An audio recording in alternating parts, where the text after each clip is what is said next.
편도 14,000km를 항해한 끝에 캐나다 빅토리아 에스퀴몰트 해군기지에 입항한 국산 잠수함 도산 안창호함에 대해 현지 언론들이 극찬을 쏟아냈습니다.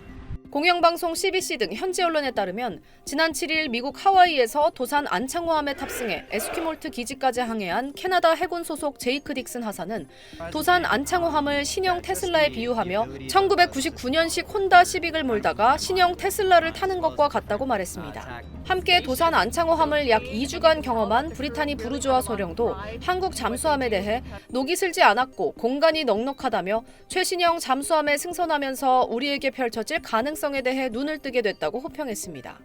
캐나다가 현재 보유한 잠수함에 비해 한국의 잠수함이 훨씬 뛰어나다고 극찬한 겁니다.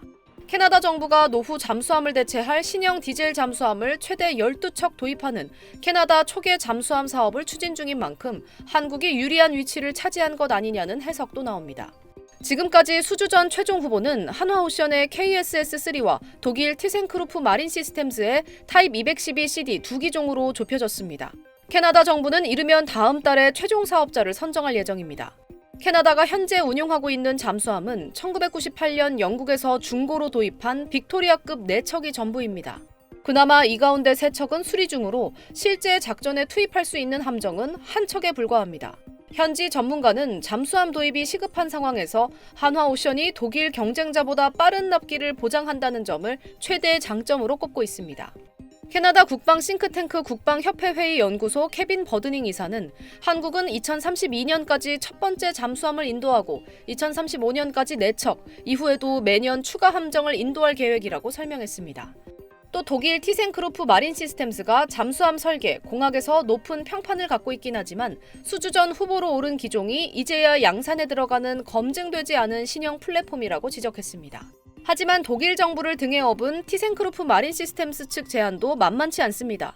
독일 정부는 이 회사를 지원하기 위해 30년간의 경제산업 지원 패키지를 제안했는데 캐나다 내 전기차 배터리 생산 투자에 히토류 채굴, 자원 안보 관련 인프라 지원까지 내세우고 있는 상황입니다. SBS 김민정입니다. 우리 해군의 첫 3,000톤급 디젤 잠수함 도산 안창호함이 잠항을 시작합니다. 이내 바다가 잔잔해지나 싶더니 갑자기 미사일이 치솟아 오릅니다. 지대지 탄도미사일인 현무2를 개량한 SLBM, 즉 잠수함 발사 탄도미사일을 쏜 겁니다. 적의 후방으로 은밀하게 접근해 잠수함에서 벼락같이 발사하면 음속의 몇 배 속도로 500kg 탄두를 약 500km까지 날릴 수 있습니다. 도산 안창호함엔 6발, 지난 22일 진수된 3,600톤급인 장영실함엔 10발의 SLBM이 탑재될 수 있는 걸로 알려졌습니다. 미국의 승인으로 우리 군이 개발에 나설 가능성이 커진 핵 추진 잠수함. 규모는 5,000톤급이 유력해 보입니다. 이거 하게 되면 한 5,000톤 정도는 해야 될 것 같은데. 5,000톤 이상이 될 것 같습니다. 규모가 커지는 만큼 SLBM도 15발 넘게 장착할 전망입니다. 일반적인 핵 추진 잠수함들은 순항 미사일을 탑재하지만 K핵잠은 속도가 더 빠르고 사거리가 더 긴 탄도미사일을 주력 무기로 삼는 겁니다. 잠항 시간도 차원이 다릅니다. 길어야 몇 주인 디젤 잠수함과 달리 핵잠은 사실상 무제한입니다. 속도도 디젤 잠수함보다 3배 이상 빠릅니다. 은밀성, 속도, 저소음이란 장점에 SLBM의 파괴력을 더하겠다는 게 우리 군의 K핵잠 구상입니다. 문제는 핵추진 잠수함 전력화까진 넘어야 할 산이 많다는 점입니다. 우선 전홍축 우라늄 원료를 확보하고 잠수함용 소형 원자로를 개발하려면 미국의 적극적인 도움이 필요합니다. 한 척당 3조 원 이상 드는 건조 비용도 문제입니다. 무엇보다 핵 확산 방지 의무를 내걸며 우리 측 움직임에 촉각을 세운 중국, 핵잠 건조가 수건인 일본 등 주변국들의 압박도 걸림돌로 작용할 수 있습니다. SBS 김태훈입니다. 경남 진해 잠수함 사령부에서 처음 열린 미래국방전략위원회 회의. 1호 의제는 핵추진 잠수함 개발의 기본 계획이었습니다. 핵추진 잠수함은 우리 한반도의 평화와 안보를 우리 스스로 책임지겠다는 의지의 상징입니다. 농축도 20% 미만의 저농축 우라늄을 원자료 핵 연료로 사용하고 국내 원자로 기술과 조선 기술을 활용해 건조하겠다는 장보고 N 프로젝트가 제시된 겁니다.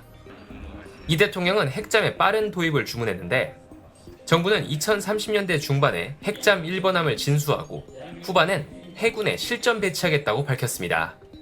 그러면서 대한민국은 어떠한 형태의 핵무기도 보유하지 않으며 핵무기를 개발하지도 않겠다는 확고한 입장을 갖고 있다고도 정부는 강조했습니다. 이 대통령은 전시작전 통제권의 회복이 자주국방의 핵심 요소라고 말했습니다.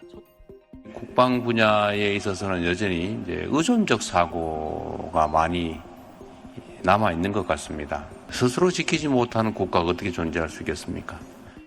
정부의 로드맵은 정해졌지만 미국과의 실무 협의는 여전한 숙제입니다. 미국은 지난해 11월 한미 양국 정상의 팩트시트 합의 이후에도 쿠팡 문제 등을 이유로 고위급 안보 협의를 몇 달 동안 미루고 있습니다. 다음 달 중순으로 잡힌 첫 고위급 한미 안보 회의에서 정부가 핵잠 그리고 전자권 조기 전환과 관련한 협의에 물꼬를 틀 수 있을지 주목됩니다. SBS 강민우입니다.